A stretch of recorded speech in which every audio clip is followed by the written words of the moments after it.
My fiancée said, "I'm not wasting my 20s living somewhere with no nightlife." I just nodded. Fair enough. 2 months later, she saw my name trending. The startup I moved to that dead city for had just gone public. Her message started with, "Can we talk?" But the real shock came when I'm Jake, 29 years old, and up until 8 months ago, I was engaged to someone I thought was my forever person. Her name's Emily. We'd been together for 4 years, engaged for 1. We met through mutual friends in San Francisco, both of us working in tech, both of us grinding at mid-level positions, both of us dreaming about making it big someday. The issue started about a year ago when I got approached by a recruiter. Small startup, early stage, but the opportunity was insane. They were offering me a senior engineering role with serious equity, like 0.8% of the company. The catch? They were based in Austin, Texas. Not exactly a dead city, but Emily had a very specific vision of what her 20s should look like, and Austin wasn't it. I remember the night I told her about the offer. We were in our tiny one-bedroom apartment in the Mission District, eating Thai takeout on our second-hand couch. I'd been sitting on the news for 2 days, trying to figure out how to bring it up. "So I got contacted about a job opportunity," I said, keeping my tone casual. She looked up from her pad thai. "Yeah? Another recruiter trying to poach you?" "Kind of. It's a startup. Really early stage, but the role is incredible. They want me to lead the entire back-end infrastructure." "That sounds amazing." She smiled. "What's the company?" "It's called Apex Analytics. They're doing AI-driven data processing for enterprise clients. The tech is legitimately revolutionary. I've looked at their patents and their initial product demos. But here's the thing. They're based in Austin." Her smile disappeared instantly. "Austin? As in Texas?" "Yeah. Jake, we've talked about this. I'm not moving out of the Bay Area. My entire career is here. My friends are here. Everything I want to do is here." I'd expected this reaction, but it still stung. "Emily, this is a massive opportunity. The equity alone could set us up for life if this thing takes off." If being the key word. You know how many startups fail? And you want me to give up my life in San Francisco to gamble on some company in Austin? What am I supposed to do there? There's no nightlife, no culture, nothing. Austin has plenty of culture and nightlife. She rolled her eyes. "It's not the same. I'm 27 years old. I'm not ready to settle down in some suburban tech bro city. I want to actually live." We argued for 2 hours that night. I tried to explain the opportunity, the equity, the role, the fact that the founders had already raised $15 million in Series A funding and had massive institutional investors backing them. She kept coming back to the same point. She wasn't wasting her 20s living somewhere boring. The conversation came up again the next week, and the week after that. Each time it got more heated. Finally, about a month after the initial offer, we were sitting in a coffee shop near her office when she gave me an ultimatum.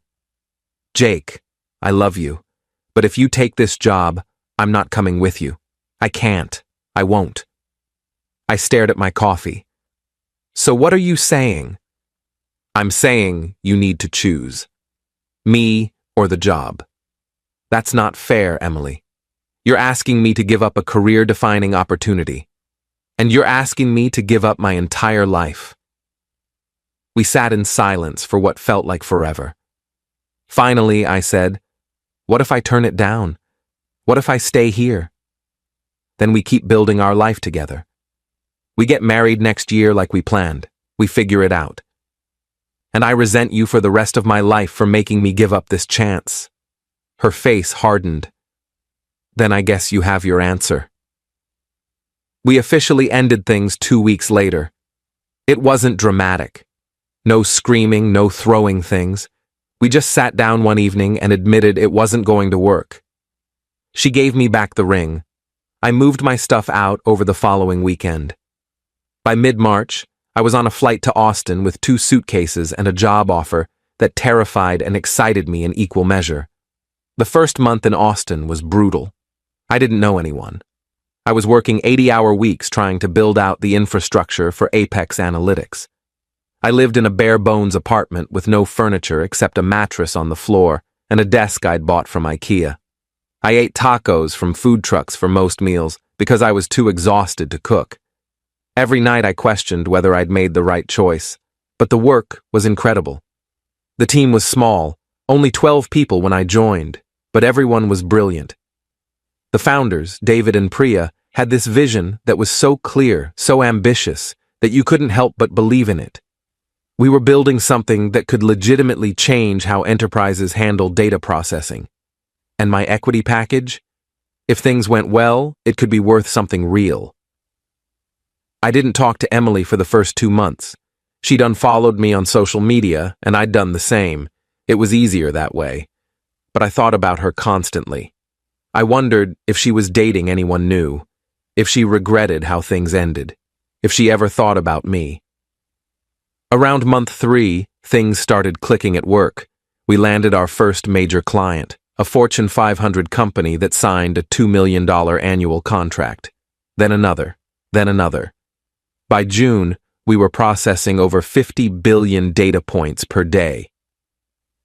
David started talking about going public earlier than expected. The board was pushing for it. The market conditions were right. I still didn't reach out to Emily. Part of me wanted to. Part of me wanted to tell her that I was doing okay, that Austin wasn't the wasteland she'd imagined, that I was actually happy. But I didn't. I figured she'd moved on, and maybe I needed to as well. Update 1. In August, David called an all-hands meeting. The entire company, which had grown to 40 people by then, crammed into our office space. He and Priya stood at the front, and you could tell from their faces that something big was happening. "We're going public," David announced. "The IPO is scheduled for October 15th. We've priced the shares at $24, and early projections show we could open significantly higher." The room erupted. People were hugging, crying, losing their minds. I just sat there, doing the math in my head. I owned 0.8% of the company. If we went public at the valuation the bankers were projecting, my shares would be worth roughly $8 million on paper. Even after lockup periods and taxes, I was looking at life-changing money. I called my parents that night. My mom cried. My dad kept saying, "I'm so proud of you, son." It felt surreal. 6 months ago, I'd been sleeping on a mattress on the floor, questioning everything. Now I was potentially looking at generational wealth. The weeks leading up to the IPO were insane. Press coverage, interviews, photo shoots. The company's name was everywhere. Tech blogs, financial news, even mainstream media. And because I was one of the early employees and led a critical part of the infrastructure, my name came up in several articles. Not prominently, but enough that people who knew me would see it. October 15th arrived. I woke up at 5 a.m., too nervous to sleep. The market opened at 6:30 a.m. Pacific time. I watched from my apartment as our stock ticker appeared on the NASDAQ screen. We'd priced at $24. Within the first hour of trading, we hit $41. By the end of the day, we closed at $38.50. I sat on my couch, staring at my brokerage account. On paper, I was worth just over $12 million. It wasn't liquid yet. I couldn't touch most of it for 6 months due to lockup agreements. But it was real. My phone was blowing up with messages from friends, former coworkers, people I hadn't talked to in years. Everyone wanted to congratulate me. Emily's message came through around 8 p.m. that night. "Hey Jake, I saw the news about Apex. Congratulations. That's incredible. Can we talk?" I stared at the message for a solid 10 minutes. Part of me wanted to ignore it. Part of me wanted to respond immediately. I settled on waiting until the next morning. I replied, "Thanks. Sure, we can talk. What's up?" Her response came within minutes. "Can I call you?" We talked that night. It was awkward at first. Long pauses, stilted conversation, but eventually she got to the point. "I made a mistake," she said. "I shouldn't have given you that ultimatum." I was scared of change, and I was selfish. I've been thinking about it a lot, and I miss you, Jake. I miss us. I didn't say anything. I know the timing of this looks bad, she continued. I know you probably think I'm only reaching out because of the IPO, but I've been thinking about this for months. I just didn't know how to reach out, and when I saw the news, it felt like a sign. A sign, I repeated, my voice flat. I know how that sounds, but I mean it. I've dated a couple people since we broke up, and none of them were right. I kept comparing them to you, and I realized that I let the best thing in my life go because I was too stubborn to take a risk. Emily, it's been 8 months. I know, and I'm not asking you to take me back right now. I want to see you, to talk in person. I'm willing to fly to Austin. I just want a chance to explain. Update 2. I didn't respond to her request right away. I needed time to think. The truth was, hearing her voice again stirred up feelings I thought I'd buried. I'd loved her. I'd wanted to marry her, and some part of me, despite everything, still cared about her, but I wasn't stupid. The timing was suspicious as hell. She'd had 8 months to reach out. She could have called after 1 month, or 3, or 6, but she waited until my name was trending alongside a company valued at over $1 billion. I talked to my friend Marcus about it. He'd moved to Austin around the same time I did and worked at a different startup. We grabbed beers one night, and I laid the whole situation out for him. Man, don't do it, he said immediately. She's 100% coming back because of the money. You don't know that. Jake, come on, you're smarter than this. She dumped you because you were moving to what she called a dead city. Now that city turned you into a multimillionaire, and suddenly she's had some grand epiphany about how much she misses you? That's not a coincidence. Maybe she's being genuine. Maybe she really did realize she made a mistake. Marcus gave me a look. And maybe I'm going to win the lottery tomorrow. Listen, if you want to hear her out, that's your call. But go in with your eyes open. Don't let nostalgia cloud your judgment. I thought about it for another week. Finally, I texted Emily back. Okay, you can fly out, but I'm not making any promises. She arrived the following Saturday. I picked her up from the airport, and the second I saw her walking out of the terminal, my chest tightened. She looked exactly the same long brown hair, same smile, same way of walking. We hugged awkwardly, and I drove us to a coffee shop downtown. We talked for 3 hours. She apologized repeatedly, said she'd been immature, that she'd prioritized the wrong things, that she'd spent the last 8 months regretting her decision. She told me about the guys she'd dated. One worked in finance, another was a product manager at Google. Neither of them worked out. She said she kept thinking about me. I don't expect you to forgive me overnight, she said, but I'm willing to do whatever it takes. I'll move to Austin. I'll quit my job. I'll start over. I just want another chance. I wanted to believe her. I really did. But something felt off. Maybe it was the way she kept glancing at my watch, a new Rolex I'd bought myself after the IPO, or the way she casually asked about my apartment, my car, my plans for the money. Small things, but they added up. Emily, can I ask you something? Of course. If Apex hadn't gone public, would you have reached out? She hesitated, just for a second, but I saw it. I don't know. Maybe not this soon, but I would have eventually. That's not reassuring. Jake, I'm being honest. Yes, seeing the news made me realize what I'd lost, but that doesn't mean my feelings aren't real. We left things ambiguous that day.